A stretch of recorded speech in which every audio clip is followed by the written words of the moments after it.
Fight's been announced. It's just after the press conference. How are you feeling? Feeling very good, very good. It was a bit surreal at first. I wasn't sure how to take it. I want to obviously make sure I look how I feel, which is quite hard sometimes. I'm very pale today. I think sometimes I might look embarrassed or bothered about something when I'm really not. But I thought to myself, it doesn't matter what people think.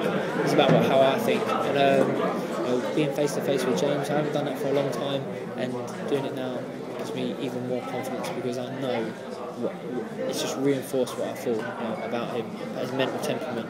He's very good at insults from out of arm's length. At the end of the table, he can talk a good game. So can his coach, and because his trainer's so good at it, and everyone else around him pumping him up, telling him what he is, that's going to be his downfall. Because when I stood face to face with him just then, I told him how it is. He panicked. I could see, his voice changed. He started squeaking. Those are things that you can't give away. And when it comes to fight night, it's only going to be me and him in the ring. When it's not going his own way, what's he going to do? One of the things that was mentioned was the amateur fight, and obviously you beat him, and the difference between that and now. And he said he's a different animal. Now, how would you respond to that? And do you think that victory that you have over him has a bearing on this fight? It does. It really does, because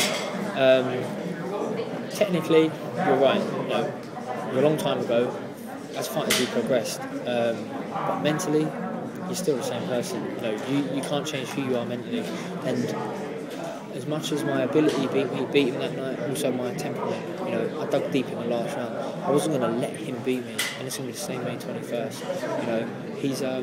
His pride and ego will make him a tough man to beat, because he'll be worried about getting embarrassed by getting beat. Losing after he's talked up this fight for so long. How can he get beat? So that pride alone will make him tough to beat, but his courage and heart ain't there.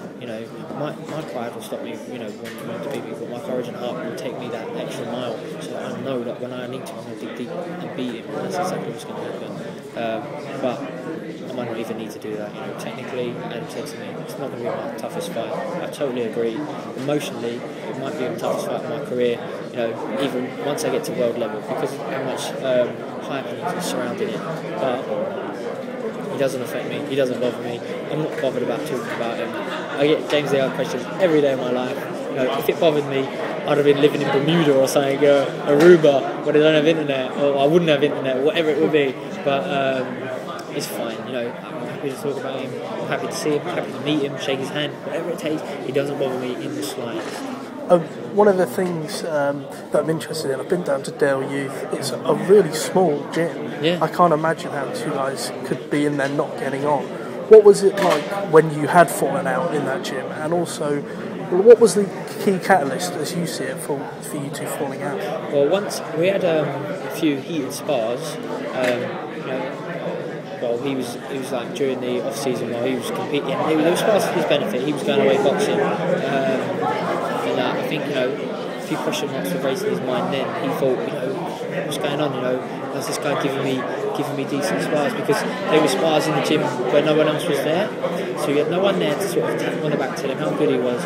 Because, we're a really tight community at Dale Youth. If you tell people,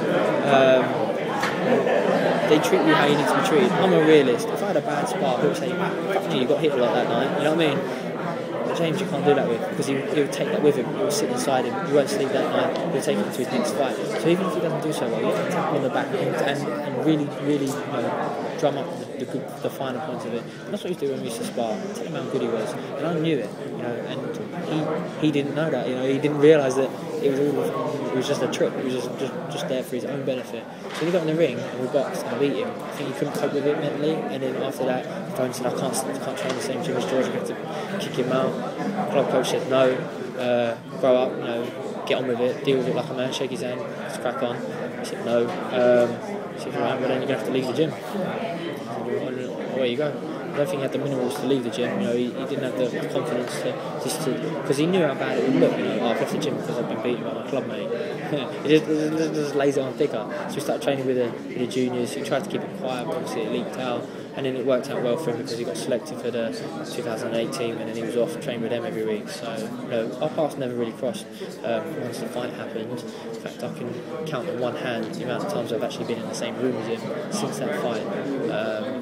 So I think that's just added to the animosity, into the rivalry, into the hype, because we don't see each other, he'll say something stupid about me in the press. If someone will phone me up, can we get your comeback? And I'll tell them the truth. It's to and fro for a few years now. It's built up to a nice, healthy fight. It's captured the British fight fans' imagination. Now it's happening May 21st.